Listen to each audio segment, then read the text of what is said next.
Good evening, everybody. Welcome to our webinar this evening. My name is Emma Davidson, and I'm the head of the sixth form here at KTJ, and I'm with our Miss Susan. And my name is Susan Renaud, and I am the Higher Education Counsellor at KTJ, working primarily with every country except for the UK. Okay, great. So as we go through, you'll see that myself and Mr. Philip Saint and Mr. Mark Disney, who are the other deputy heads, they look after the more UK side, while Miss Susan does the rest of the world. Sounds like it's not a very fair division of labour there. So we've just got some people coming in, so we'll just wait a little bit. But just to let you know, please do write your questions in the chat box, and then we'll attempt to get to them. We do have a lot of slides and a lot of information to give out. If you are in KTJ, or if you're about to join us and you pay to join us, then we will be sending the slides out to you because it's got some links. Now, I think for new students, you won't be able to access the links to our drives yet because you need a KTJ email address to do that.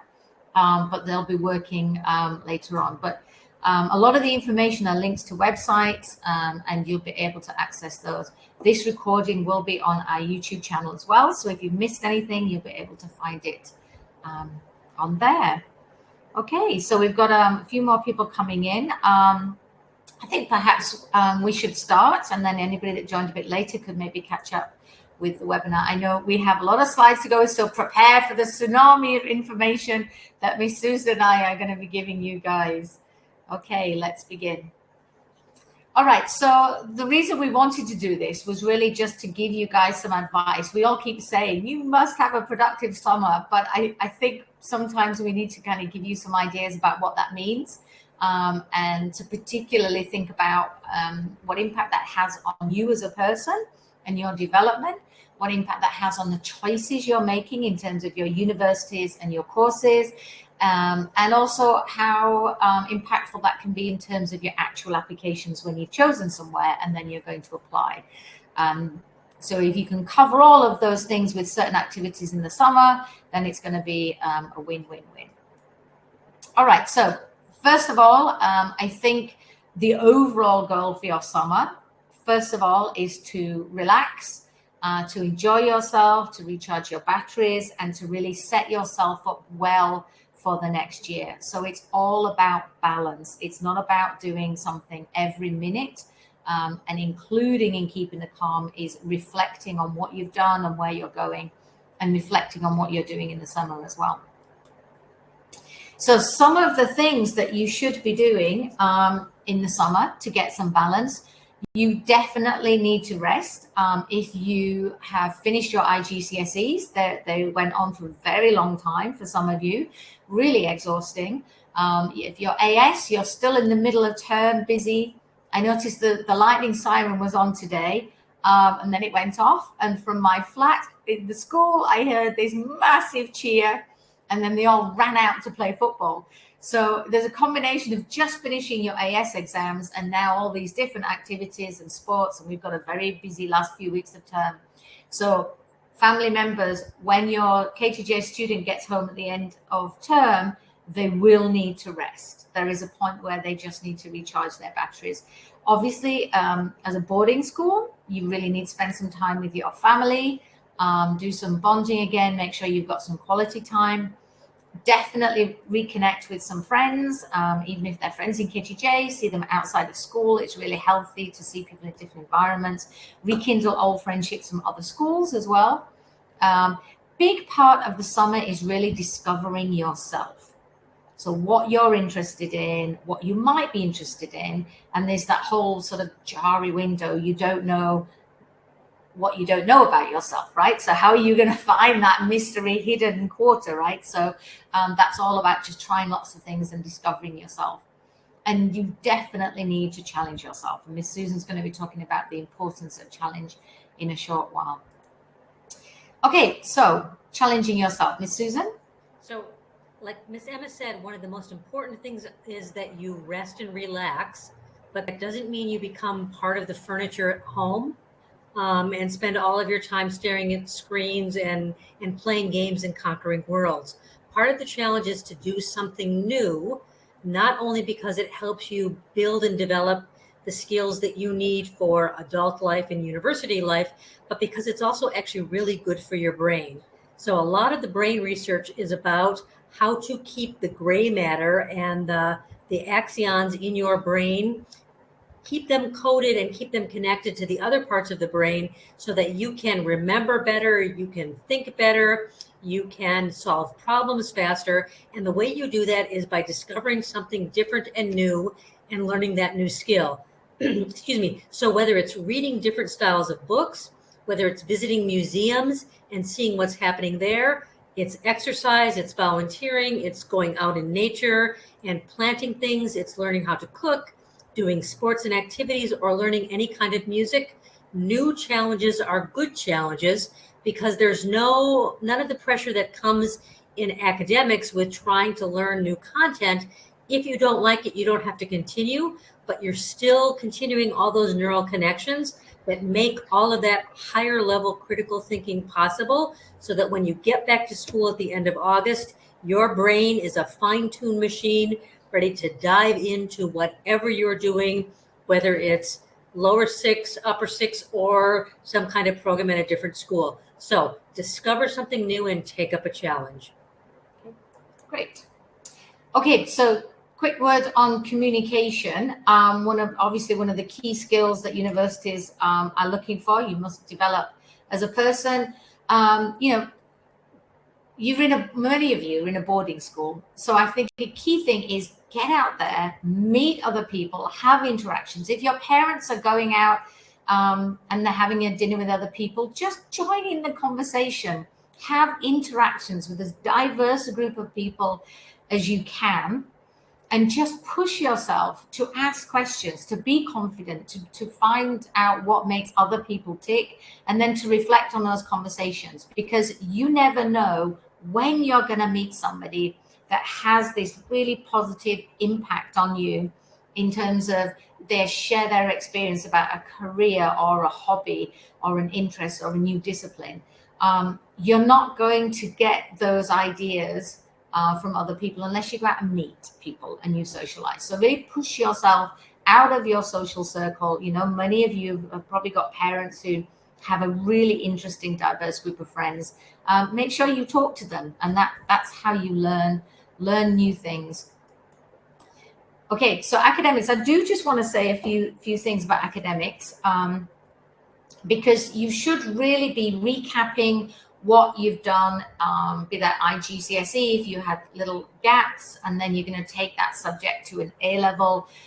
Look at where your gaps were, what subjects what topics did you find difficult, particularly for AS and A2. So many of the subjects are kind of foundational kind of subjects. So you build on and you extend what you've done lower down. So if you've got little gaps, little pockets, that's then going to carry through into your A2 or to your AS if you're coming up to us from Form 5. So have a look at where your gaps are. Look at what you're going to be studying next year. Sort out all the paperwork from the past work. Get ready. Set up your digital folders. Set up your paper folders, your notebooks, whatever you're doing. Just get ready. Clear the decks and get ready for the next term.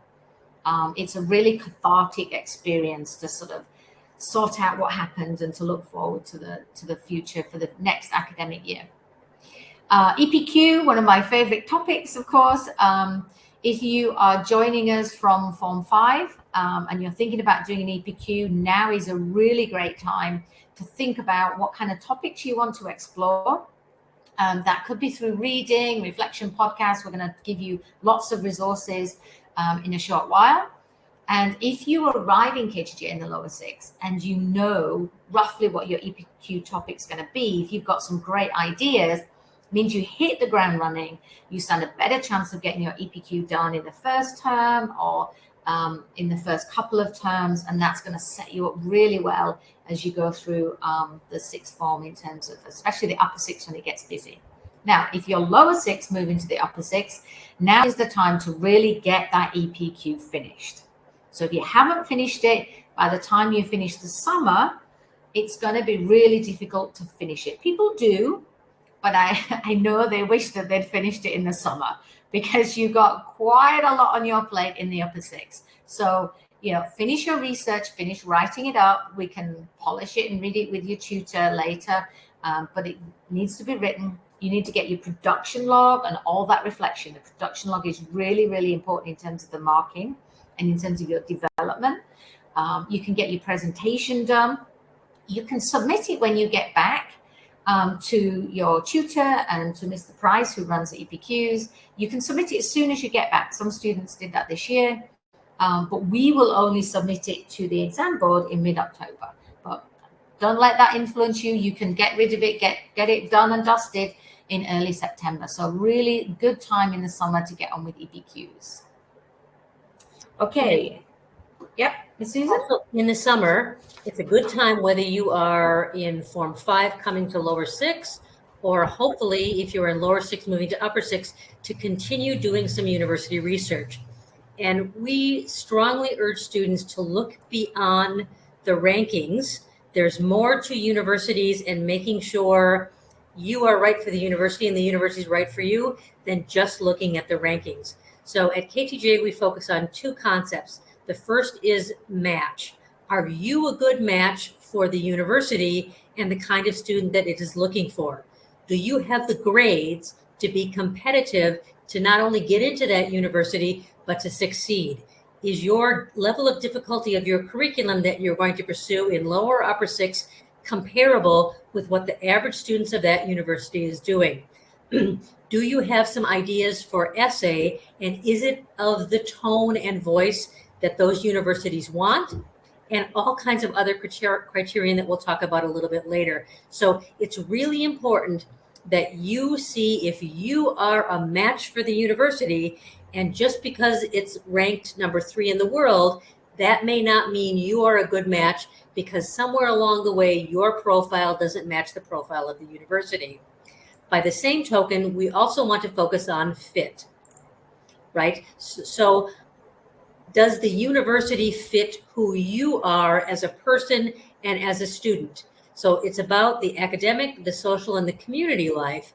If you are a very liberal person, we encourage you not to apply to a very more traditional university just because of the rankings. You'll be uncomfortable. You won't be able to feel like you're a part of the community. So you need to look at what students and universities say about themselves in terms of their traditions, who they are, and you need to think about where you belong and what's going to be a good fit for you. If you are a city person, choosing a university that is suburban or rural, you will be miserable, even though your focus is academics, if you can't get in and feel the pulse of that city, because all that's around you is open fields. It's not going to be a happy place for you no matter what the rankings are. So focusing on, does the university fit you, and are you a match for that university, are two things that we really want you to look at and do some research on. And I am happy to take a list of universities that students give me and look at who the student is and be able to advise you, yep, good fit, not a good match because your grades aren't just where they need to be. Let's look at some alternatives. There are over 10,000 universities in the world. And while I do not profess to know all of them, I know enough about where to get information about them that I can give you information beyond the rankings. Okay, great. So let's look at each country now. So if you're thinking of the UK, in the summer, you should be doing some research.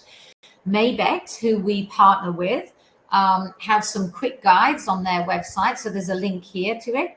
Obviously, the UCAS site has loads of information on different subjects. You can explore different areas and they link different subjects as well. The university websites, when you check out a course, it's really important that you actually drill down to years 2 and 3. You look at the modules. So particularly in the last couple of weeks, people have been making decisions on their firm and insurance offers in the UK. And we've been drilling down and looking at different courses and how they're structured. Some of them are quite limited in terms of the modules, and some of them are vast. So you've got to think about, are you really sure you know that you want to study that and certain papers? I always like looking at YouTube channels of what current students think. I mean, it's one person's view or several people's view, but it gives you an idea of the kind of, what's a typical day in, Manchester engineering student, what's a typical day in their life. Google Earth is absolutely brilliant. You say you want to go to St. Andrews, you need to Google Earth it and see exactly what St. Andrews is like. For some people, it's absolutely heaven on earth. And for other people, you'll just shrivel up there. So use Google Earth to get a real feel for what the town is like or the city is like. UKEC also has a fair coming up as well. There'll be others. As any notifications I get of fairs, I will share with Form 5 and with the Lower 6. UCAS also has a Discovery Week coming up where you can discover different universities and different courses. So again, sort of tap into that UCAS site. Okay, Miss Susan. Oh, we've lost your sound. Right, thank you. Australia is also another excellent option for students who are looking for a very focused, they know what they want to study and they're ready to go in and jump in and finish their degree in 3 years. KTJ partners with the organization aug.org, and they give excellent presentations and education fairs to all variety of students all over the city. There's one in Nilai coming up on the 14th of June from 12 p.m. to 5 p.m. They will help arrange transportation from KTJ. We really have a strong relationship with them in terms of helping students find the right course and make those applications happen. Australian applications are absolutely dead easy. You simply need to have forecast grades or final grades, a copy of your passport. AUG will help you fill out the form, make the application online, and ideally within 36 to 48 hours, you can find out whether you've got acceptance into a variety of Australian universities. So they're an excellent resource, and AUG is a place where you can go to find courses, find universities, and see and understand the places and locations in Australia that might be right for you. For the US, there's a wide array of information out there. One of my favorite places to start when I send students and parents looking for where to go is College Board. The name may look familiar because they also are the people who offer the SAT, and that's something that we'll talk about a little bit later on, but they help organize without any money from universities, so in a very unbiased way, information to help you explore careers, figure out where you can get money for colleges, either from the college itself with excellent grades, or are there minimal scholarships available to international students, but they also will give you excellent details about life on college campuses across the United States. So once you get this presentation, there's a link to College Board and Big Future, an excellent source of information for U.S. universities. Another thing to think about when you're investigating universities, only 65% of universities in the United States right now, 65% of the universities in the United States right now do not require SAT for admissions as part of your admissions application. The other 35 require it. I'm happy to help guide you through, but if you also look at the SAT site, you can see which universities want it, which ones recommend it. I can have that conversation with you as well. But if you're going to be math or engineering, you want to go to a place like MIT or Caltech or Georgia Tech, you need to have the SAT. Khan Academy offers excellent free practice for an SAT, and they also offer free SAT tests. So if you think you are STEM inclined in any way, shape, or form, have a look at Khan Academy and College Board again to understand more about what the SAT is and when you should think about taking it. So moving from the US to the Netherlands, which has become a more popular destination, not only among KTJ students, but among international students around the world, the Netherlands is extremely international student friendly. They help you very much in terms of getting a visa. You can work when you get there. The one-stop shop for everything about Netherlands University is StudyLink. The website is at the top, and there's a link to the word Netherlands. They have a similar education system to Australia and the UK, where it's 3 years to a bachelor's degree, 4 years to a master's degree. All of their courses are in English, excellent in terms of engineering and technology types courses.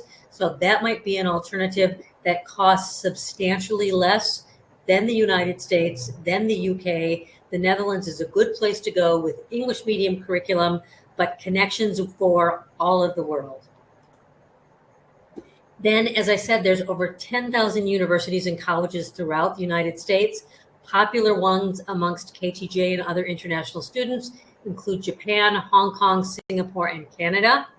All are very friendly to students who are coming from international backgrounds. In fact, places like Japan offer very specific focuses in terms of interest with political science, global studies, things like that. And English programs are trying to bring in more international students. And even though the costs in Japan might look astronomical when you look at cost comparisons, the cost of university there is not expensive at all. So Japan is an excellent alternative. Hong Kong, depending on what's happening with the COVID situation in China, is usually a good option. I'm not sure right now if they're allowing any international students into Hong Kong or even China. So that might be something that requires a little bit more investigation and understanding what's happening with COVID. Singapore, excellent university, some of the top in the world, but that also means they're highly, highly competitive. And Singaporean universities prefer to take Singaporean nationals first.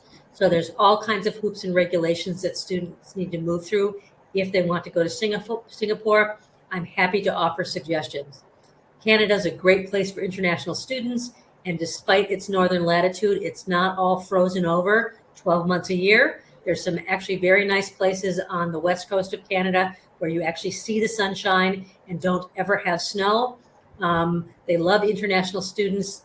They're big cities of British Columbia and Toronto. Absolutely fantastic in terms of welcoming people coming from all parts of the world. And it's less expensive than the US, but they also have excellent options to become a permanent resident and get employment up to 2 years after you graduate from a university. So there's so many options. It's time to look at where I've taken these pictures from and start to do some research and see what's going to be a good match for you and which universities fit who you are. Great. So if you're in our lower six now, you can be like, oh, she's done it again. But personal statement needs to be done in the summer holidays.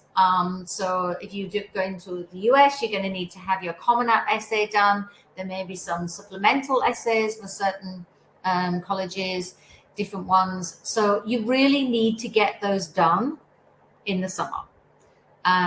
We can polish them when you get back. That's part of the whole process. But we would like to see, certainly for UCAS, 4,000 characters. You know, I want to see 6,000 characters done. We can get it down. Many of you will have to do some kind of admissions test. So obviously the medics, you've got your UCAT, maybe BMAT. Lawyers, you've got the LNAT. Some of you may be doing SAT. And oh, shock, it's that word IELTS. So you should be doing your IELTS exam as well. Lower six students, try get it done between the lower six and the upper six. And then it's done. We just keep getting all these emails from people who need to retake their IELTS because they've got an offer from a certain university and they want a certain IELTS mark. So just try to get it done in the summer. It's much easier for you. Those of you that are doing admissions tests, you will also have the Elevate lessons. So we've partnered with Elevate, an organization to deliver admissions test prep classes. Each of you will have 3 of those. They are absolutely compulsory. I don't care if you're on holiday, you need to be in the hotel room or in a quiet restaurant, corner of a cafe somewhere and joining the Elevate class. We're paying a lot of money for those. We want you guys to really get the benefit of these fantastic people at Elevate. They'll also be doing mock interviews for you later on if you've got any interviews at Imperial or Oxbridge or as a medic. So lots of classes to be done. So big question is, what's the difference between supercurriculum, and extracurriculum? So let's have a look at the difference between them. and why they are important. So I'll tackle super curriculum first. My slides come out a bit funny. You'll see the definition here is from a lady called Lucy Bunker, and she's from Lucy Cavendish College in Cambridge. She did a great webinar last year for us. So basically her definition of super curriculum is something that is basically subject specific. It is purely academic in nature. It is relevant to the course that you want to study at university, but it is beyond your A-level. So it's quite specific on your subject, but it is deeper than A-level. So it's academic in nature. And the advice she gave, which is the advice that was reiterated in an Oxford webinar last week, is that you should initially go broad in all of your super curriculum research and then go deep. And if you can't go deep for some reason, go niche. You need to have some depth in there as well as some breadth. So start with the breadth, then find something that you're really interested in, and then really do a deep dive into that particular topic. And the difference between super curriculum and supra-curriculum, there is no difference. One is maybe a more friendly version, whereas the other one is the highbrow Latin version, but they're basically the same. So in KTJ, we're quite modern, so we're going to go with super curriculum. Okay, so on to extracurriculum. Extracurriculars matter a lot for the United States, much more than supra curriculum, because the United States undergraduate degree is 4 years. So you're coming in, even though you may have an interest or passion in engineering, and you will have to take some English, some social science classes. So U.S. universities are less concerned about how deep you can go academically. They will take you there over the course of 4 years. What they want to know is, what other roles do you play in the community, and what kind of soft skills like communication, teamworking, networking, writing, or public speaking you have. And the way you demonstrate these to U.S. universities are through extracurriculars that are not attached to subject-specific academics.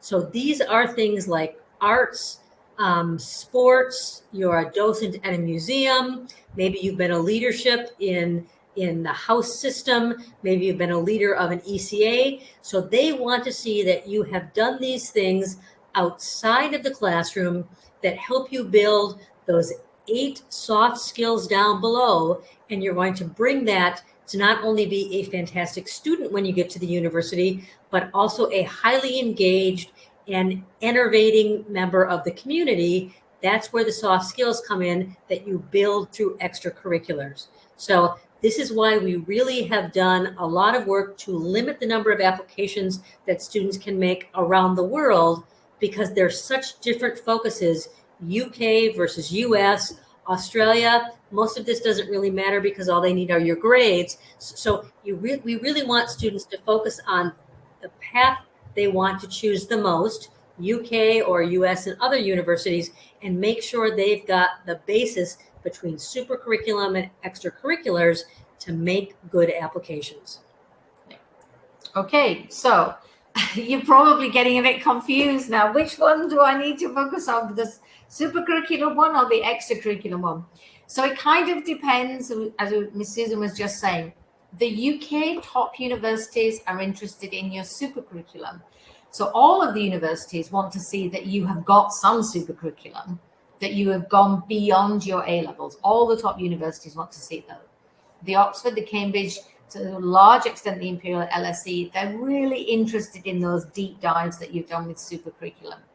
Other universities will want to see your skills that you've got outside of your studies, but they are less important in the UK than the super curriculum. Whereas the US, in the US, they want to see that you've been involved in the community. So Harvard and Stanford and Columbia and Princeton and Penn, they want to see not only that you have a mastery of the curriculum and the classes you've been taken, and yes, they will acknowledge and recognize super curriculum, but more so they want to see that you are a leader.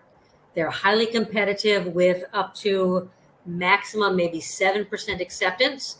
of up to 10,000 applications in this past year and cycle. So you really need to demonstrate academic proficiency in your A-level subjects, as well as extensive leadership involvement developing over time in all of your secondary schooling. So that's where the extracurricular activities are really important. And that's why we've asked students to kind of designate, I'm much more interested in UK, so then focus on the super curriculum. I'm much more interested in the US, focus on the leadership and the extracurricular. Okay. All right, so where are you going to find all of this information, this academic exploration that we're talking about? So we have an academic enrichment drive. So if you've got a K2J email, you can access that. We also have a university drive. So some of the talks, the lectures, the email information that we get, that's in that drive. So it's a good place to start. So a big part of that is obviously the reading. Both Oxford and Cambridge, you can access via these links, have recommended reading lists. Cambridge Core also has a list of publications that they recommend. Immerse Education keeps coming up quite a lot. They're very thorough in the resources that they prepare for students, and they have got recommended reading lists split per subject, which is super useful. Your university that you're kind of looking at and exploring, if you look at their subject page, they will have a recommended reading list. And there's an example here of one which is UCL's history one. And the other thing you can do is to actually look at the reading list for the first year of a university course. So go to as if you were at the university, go look at their first year. What are the topics that are going to be studied? What are the reading lists that they have in that first year? So a lot of people applying to those universities will just pick a book that they know that the people on that course have already recommended.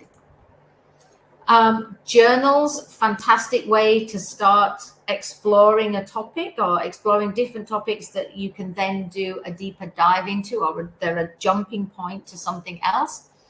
Obviously, The Economist, New Scientist, Nature, History Today, JSTOR, Washington Post. All of those that I've listed, if you're a K2J student, you have a login to access all of those. So that's all free of charge. So you should be able to read any of those whenever you want. What else do we have? Okay, there are lots of lectures out there. The Jeffrey Char Distinguished Speakers series that runs from Somewhere University. Some amazing speakers. So pre-COVID days, we would take some of our students on buses to go to some of these lectures if they were very relevant for our students. Hopefully we can start doing that again next year. Shameless plug here for the Oxford and Cambridge Society's YouTube channel. I think we have some excellent talks on there. York University, I'm going to show you some pictures in a minute. They've got a summer series of lectures. They're all online. I was just blown away by how many lectures York University has and just the variety. I mean, if you have an afternoon and you're fed up of Netflixing it or playing shoot games online or something, just head over to York. They're just such a vast array, and you might just discover that interesting topic that you suddenly want to explore a bit more in depth. Obviously, TED Talks. I love watching The Economist on YouTube because I can multitask while it's on. You know, you have a meal whilst watching The Economist or doing something else whilst watching it. A lot of these now obviously are available on YouTube. These great journals available on YouTube as well. So some of the examples from the York ones, so they've got things about human rights, they've got poetry, they've got culture and heritage. That the third one was about a football match, and then you've got, you know, medieval responses to pregnancy. So really vast array, and this is just what's on in 1 week, right? Those are just the talks that I've just picked off for this week. It's quite amazing. Of course, I love podcasts. Again, they're brilliant because you can multitask, do something else, go for a run, clean something, whatever you want to do, driving in the car, on the train, you can listen to podcasts. There are many, many podcasts that are very specific. I love the Brookings Institute podcast. The Economist Radio has got some. One of my new favorites at the minute is Freakonomics Radio. Really quirky stuff. Freakonomics Radio introduced me to Tim Harford's Cautionary Tales. So Tim Harford is the undercover economist, writes in the FT. He's also got podcasts like More or Less. Really funny economist who looks at the world in a very different way. Lawyers, you should all be listening to Law in Action podcast. And then, BBC's got interesting things like, 30 Animals That Made Us Smarter. Just really interesting things about, like the bullet train in Japan was taken from a design of a bird, and really unusual things if you're interested in engineering. So how you look at things in the natural world and then you engineer something as a solution. And then I came across this interesting one with an Australian National University, a series of great lectures about engineering and computer science. But there's so many out there. But podcasts are great. You should be subscribing to them. Websites. So it's a bit crazy if you're thinking of applying to Oxford and Cambridge and you're not on websites like HE Plus and Oxplore. So those two universities know that they keep screaming at everybody, do this super curriculum. So they've made websites where it's all there to make it easy for you. I love the HE Plus one, more than the Oxford one. So they're fantastic places to start exploring the subjects, and they're specifically designed by the two universities for your age group, for students like you. It's a perfect fit. Famous one for engineers is I Want to Study Engineering. If you love your maths, then you should be on the Cambridge Enrich Maths website. Okay, so there are online events that you could attend. Some of them now are happening in person. Some of them are still online. Head over to the university that you might be heading to or that you're planning to apply to. See if they've got any online events. Imperial is very good at also putting on online events.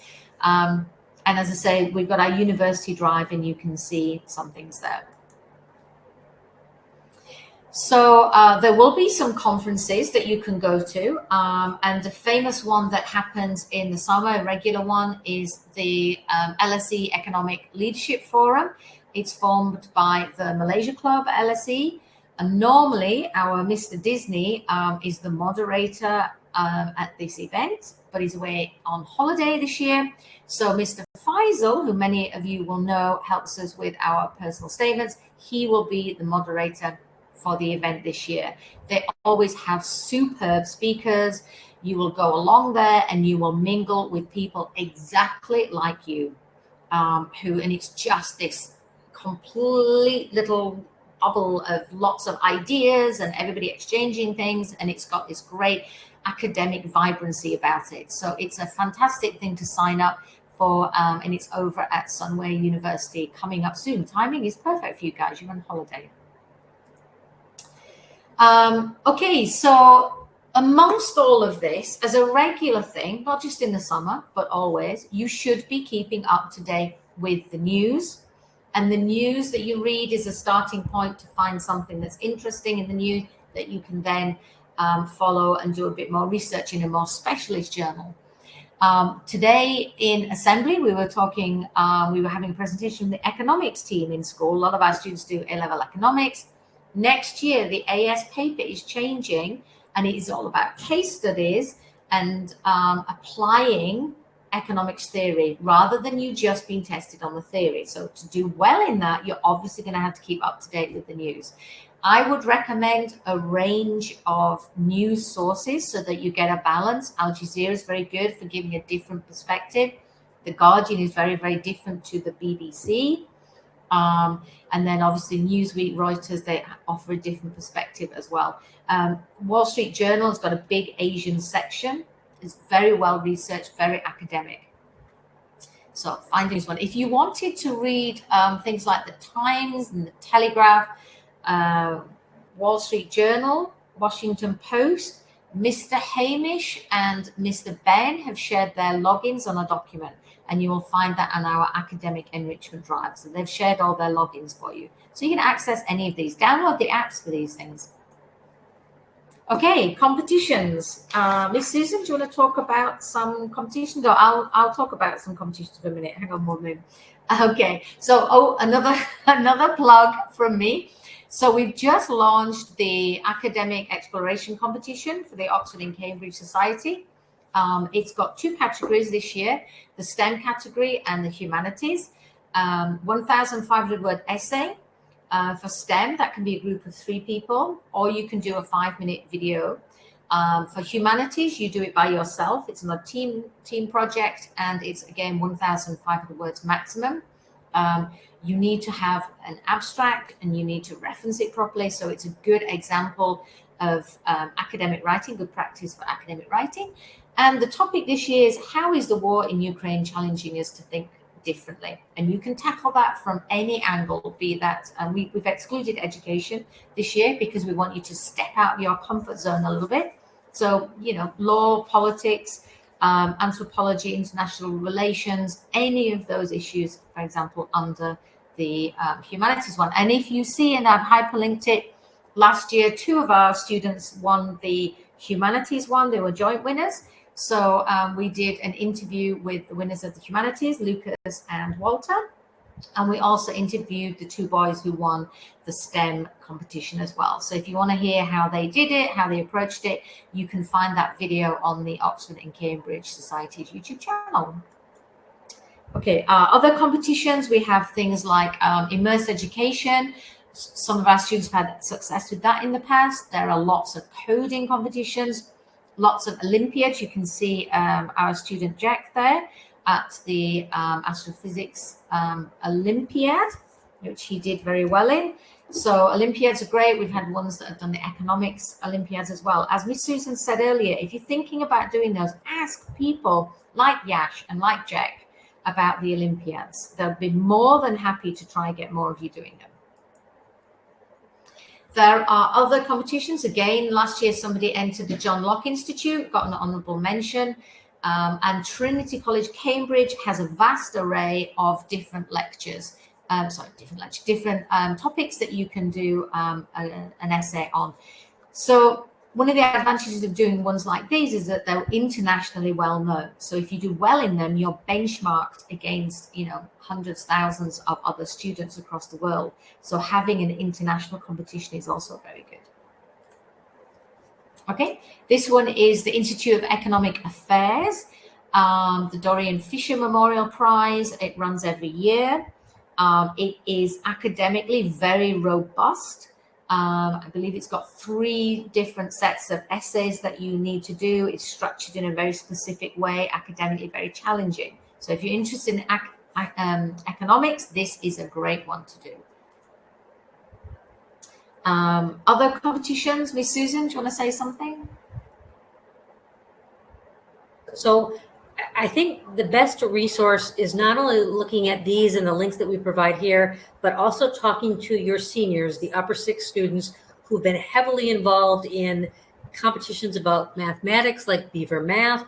There's a variety of things that you can do in the United States as well. It's not just international. So going to universities and finding out and understanding what kind of competitions they're looking for are very important if you want to demonstrate that proficiency in the academic subject.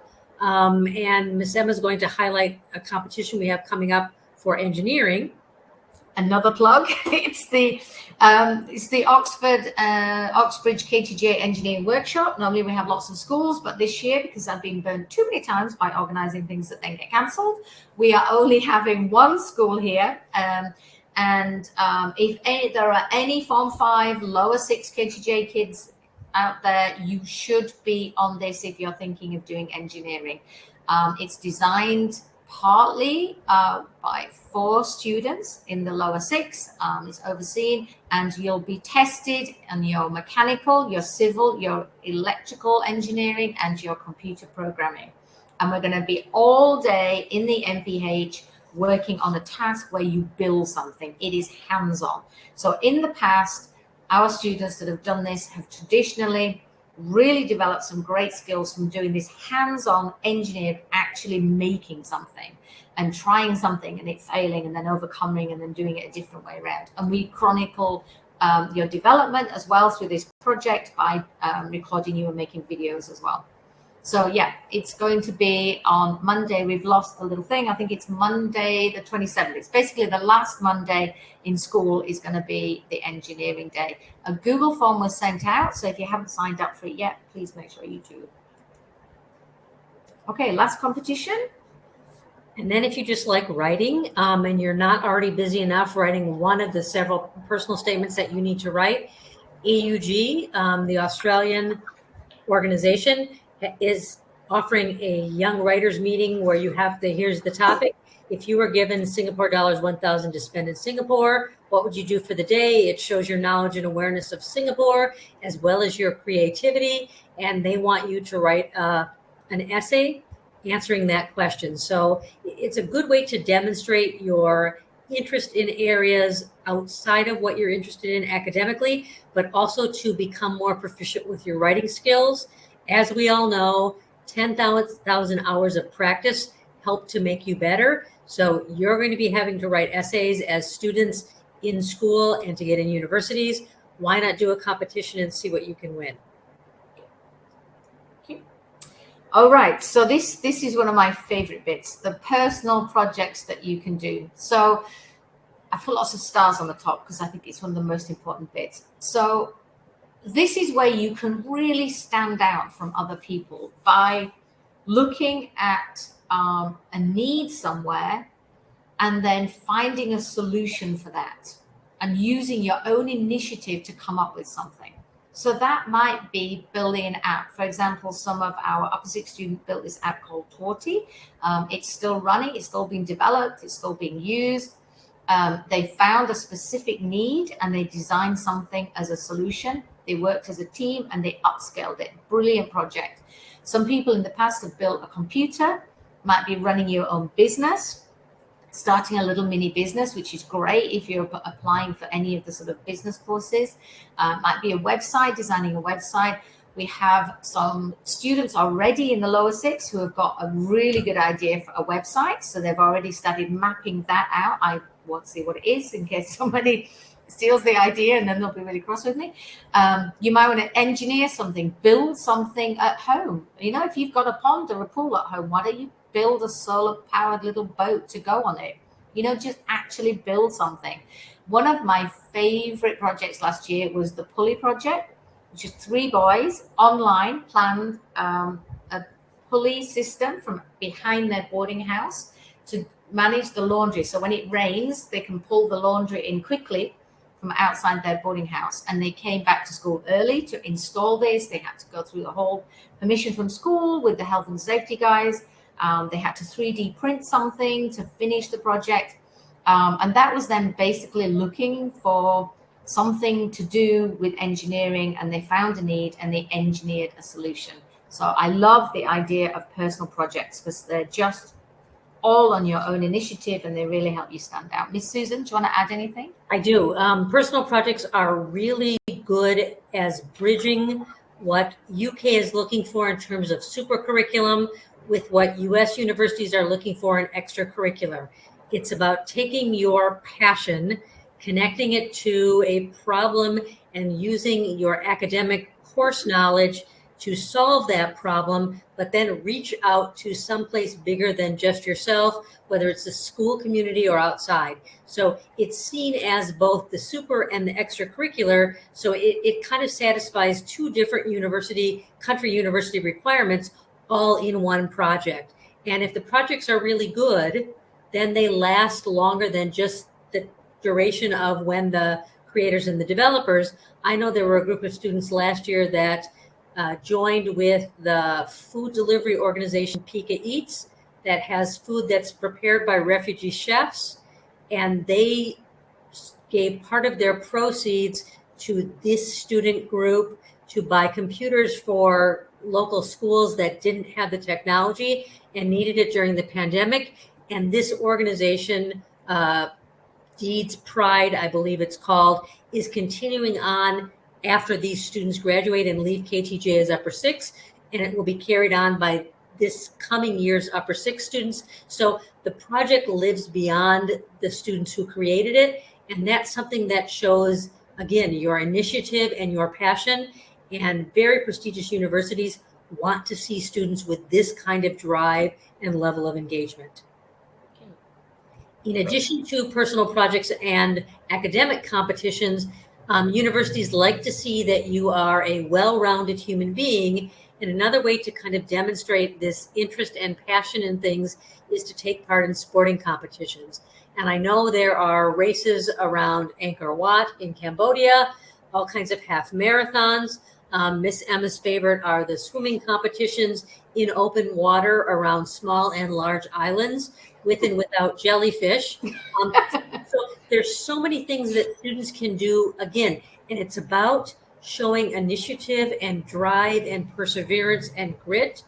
All universities, no matter what the country, want to see examples of this, especially as you apply to these very competitive universities. Excuse me. So getting involved in something that shows a passion beyond the A or the A star is really important when you're trying to present yourself and a really strong application to these universities, wherever they may be. Yeah, right. Yeah, because they show commitment, and you've got to manage the time for doing these things. Yeah, dedication. So yeah, both universities love these kind of things, and they're fun to do. Okay, summer schools. This is a big part of what people think they should be doing in the summer. So summer schools, they could be online, or now they are starting to be in person again. So I'm going to focus on a few of them. St. Anne's College, Oxford used to do an in-person one that some of our students have gone to in the past. They've been very successful. It used to be in Singapore. It's online this year. Immerse Education has lots of summer schools. London International Youth Science Forum is one of my favorite ones down in London. And Bath University has a summer school, although the application deadline for this year's summer school at Bath is finished. But if you're in Form 5, I recommend you check out the Bath University one for when you're between your lower 6 and upper 6. Okay, so London International Youth Science Forum has lots and lots of lectures. It's held at Imperial College London. You do lots of activities with all these students from around the world. And you do day trips as well, and you do different bonding activities, and it's just really high class education, really well organized, and it gives you a taste for what university life is going to be like in the UK. Absolutely fantastic, really good quality lectures. Sometimes they have Nobel Prize winners doing some of their lectures as well. It's kind of similar to Imperial College has its own summer school it's by itself, and it's 2 weeks, and it's intensive STEM. And again, they'll be doing some day trips out. Another great summer school to go to. York has a summer school, which I think is slightly cheaper than the London ones. And you can see that we're covering the cost. It's like a couple of thousand, I think. We're covering it with our faces. And different topics as well. So you've got to make sure that there's a bit of a match with your topic. You're not going to get a perfect match, but that's fine. Use something roughly in the sort of the subject that you want to study. Bristol University has a couple of really good ones. Again, they're about £2,000-3,000. So all of these are not cheap, I have to say. And obviously you've got to fly there as well. So Bristol's got an engineering one. They've also got a vet science one as well. St. Anne's one is online this year. I mentioned it earlier. Because they use St. Anne's College lecturers, the subjects are always slightly strange each year, or they differ each year. So we've got literature this year. We've got international law. I know someone that's done the law. 2 people actually that have done the law one. He's a great guy, really, really interactive, interesting lecturer. And this year they've got a maths one. And they are online from 9 a.m. to 12 p.m., which is fine, right? So it suits us. The timing's good because England is 7 hours behind us. So that would be, you'd be finishing at 7 in the evening. So Cambridge also have some courses through their Institute of Continuing Education. So you can sign up for some of those. This one is online. wide range of topics, and this one is only £249 because it's online. This is the Bath one. So guys, when you get a copy of this presentation, it'll be in there. Warwick also has one, but the closing date has now finished, but that's a good one for next year. Immerse Education have some amazing summer schools.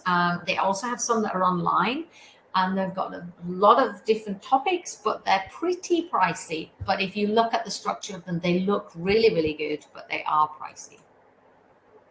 Pioneer Education, Masolit also offer online courses and in-person courses. Okay, CIALFO, who we also partner with, Miss Susan.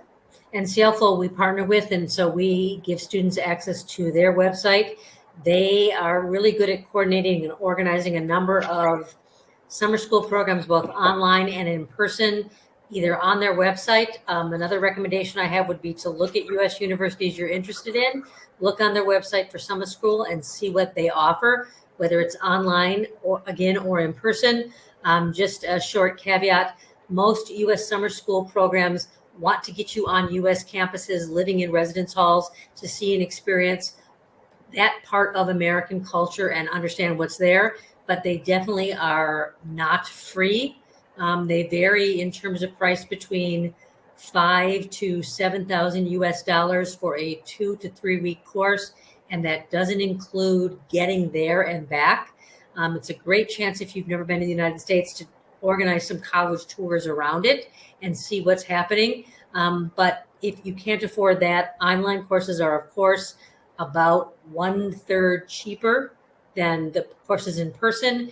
And it's a good chance to get a sense of the style of American university education and how it differs from a British education system or that of the UK, and see if, again, you are a good match for that style of education. So CIALFO can give you great information about these programs, or check out university websites themselves and type in summer programs for high school students, and you will come up with a list that is just as long as the course offerings that are offered for an undergraduate degree. Okay, actually, before we move on, just to sort of say, should you be doing a summer school? This was asked in an Oxford webinar last week, and the answer is, well, it's quite interesting to do, but there are lots of free ways to get academic enrichment without doing the summer school. So I think summer schools are great from the academic point of view, but it's mainly the social thing of going and growing and getting some independence and seeing, what it's like being in America or what it's like living in London University. From the academics point of view, I think they're great, but they're a bit of a luxury because they're so expensive. And if you can't afford to go on them, or you don't have time to go on them, there are so many other free ways that you can get academic enrichment. So don't feel that you should be going on a summer school. It's absolutely not essential to go on one. Can I just add, Miss Emma, that in the United States, they definitely are a luxury and a privilege. You can stack them up on your applications for universities saying you've been on campus, and the universities know and understand that it's for people of high economic means who attend those, unless you're going as a scholarship student. So it doesn't enhance your application as much as demonstrating that love of learning and that grit and that initiative does. So for U.S. universities, better to do an important personal project than to pay $7,000 US to spend 2 weeks on a campus exploring university. Yeah, okay. I would say the one exception to that is the Bath University one. And if you complete their course, they guarantee that they will make you an offer. So if your A-star AA prediction matches A-star AA, what they're looking for, they guarantee that they will make you an offer. So that's with Bath. And Bristol says they will consider the fact you've done a course, but for the others, it's completely irrelevant. Okay, so obviously in the pandemic, lots of people did mass online open courses. There are lots of links here. FutureLearn has been really popular with students in the holidays. Coursera, HarvardX has got a whole load of free online courses from Harvard. And we have a link in our drive on academic enrichment on mass open online courses. Okay, work experience. Should you be doing work experience? I would say that yes, if you can think about having quality rather than quantity. So a job shadowing that is shorter but well planned and well structured and well resourced, I think that's much better than you kicking around somewhere for 2 to 4 weeks and you're getting under somebody's feet and it's a bit of a pain for them to try entertain you and keep you busy for 4 weeks. So don't be put off if you can get something, but it's only for a few days. Some of the best job shadowings that our students have done have just been for 3 or 5 days. I would say plan it very carefully. Make notes about what you've done each day. Religiously make notes at the end of each day because you're going to forget stuff. And it's really good. Either you volunteer this or a good place will ask you to do this. You present what you've learned at the end of your time there and what are your reflections on that. I would say that you should be very clear about your expectations at the start. Everything from what you should wear, whether you're being paid, where you're going to be, what time you need to be there, what you're expected to do. So you need to set it up well if it's going to be really successful. We came across a company recently called Virtual Internships. They are online and they run over 4 weeks. And you can see that they cover business, finance, engineering, computer science, marketing, creative industries, and social impact companies and NGOs. So there's 4 areas you could go into. And what we loved about the idea of this organization is you've got a couple of hours where there's fixed input, where the virtual internships team will teach you some skills. You will then, in a group of 3 or 4 people, be assigned to a company, and you will have a real life project to work on with your team. And you'll have sort of various structures to help you with that. But it's very much a team project. And at the end of the week, on Friday, you present the findings of your project or your solution, whatever the task was that you were given, to the company and to the virtual internship team.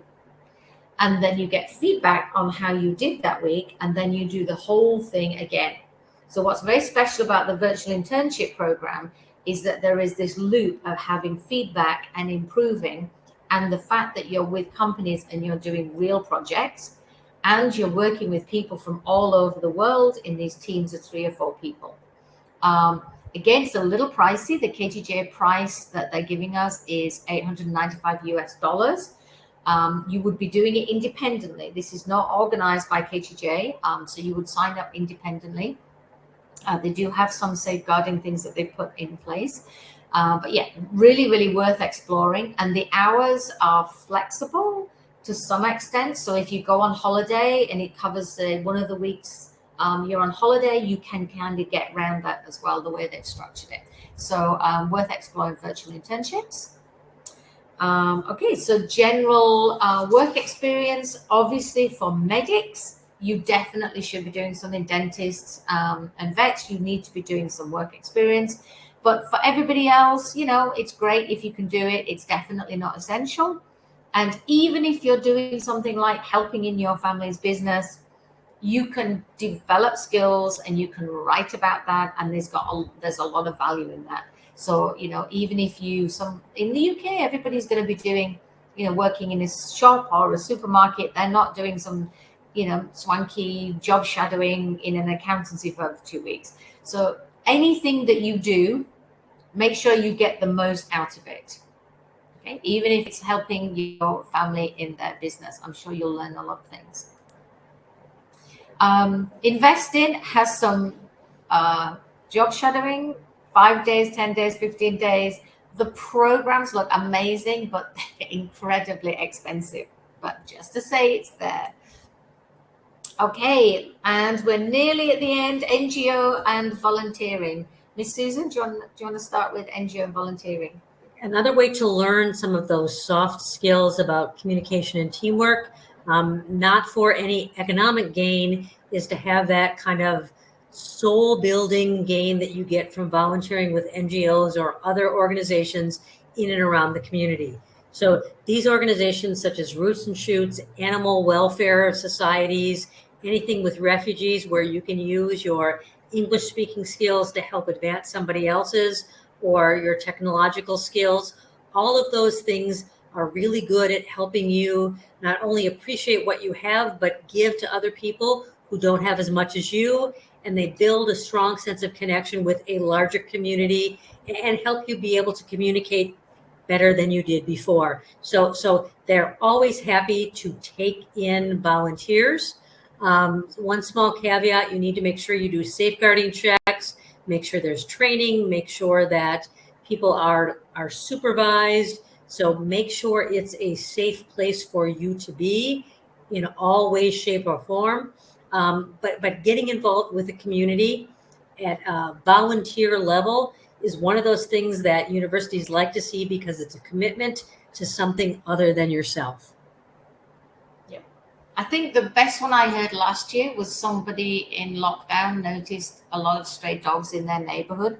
So they organized a fundraising campaign in their neighborhood to get funds, and then they caught the dogs, and then they took them to the vets. They did a deal with the vets, and then they had them neutered. Things like that. You see a need, and you come up with a solution, and you execute that. I mean, that's just amazing. That just ticks so many boxes, and it's such a fulfilling thing for you to do. Last one. There are other courses. So do you want to just explain a little bit more? We had one student last year that did this, right, Miss Susan? I'm not aware of that. Oh, yes. There was another student who got involved within a Malaysian organization to promote their religious beliefs overseas as an ambassador for goodwill in a time when terrorism was not good around the world. So this student got the chance to go to the United States. It was supposed to be for 6 months, but because of COVID, they were only there for about 2 or 3 months. But they were inserted in a community, attended high school in America in a suburb of Chicago, and went to school like every student in the community. And they spoke at assemblies in schools around the area to just explain where they came from, what they believed, and show people in smaller towns in other parts of the world that there's all these things that we as human beings have in common. And they're bringing that knowledge and idea to other places. So the student gained great insight into who they were as a person and how they had grown, but also appreciating and having respect for other people and other cultures, and that people are not mean and horrible everywhere, but there's a fair amount of lack of knowledge and experience with other cultures. And this person worked to dispel that and share some information. So there are things like the ASEAN U.S. Mission, all kinds of other organizations that you can get involved in if you want to spend time in places around the world, simply promoting humanity and who you are and letting people have insights into your life coming from Malaysia or wherever you come from. Okay, great. Finally, everybody's relieved. Oh my God, that was so much information. We've come to the end. So we just really want to reiterate that the number one priority in the holidays is definitely to rest and have some family time. If you're coming to KTJ in the lower 6 or the upper 6, you're gonna be very busy, especially now that COVID's finished and with all these inter-house events. You're gonna be very busy. It's gonna be a very long term. The first term's the longest. If you're gonna be into the upper 6, you've got a lot on your plate with university applications.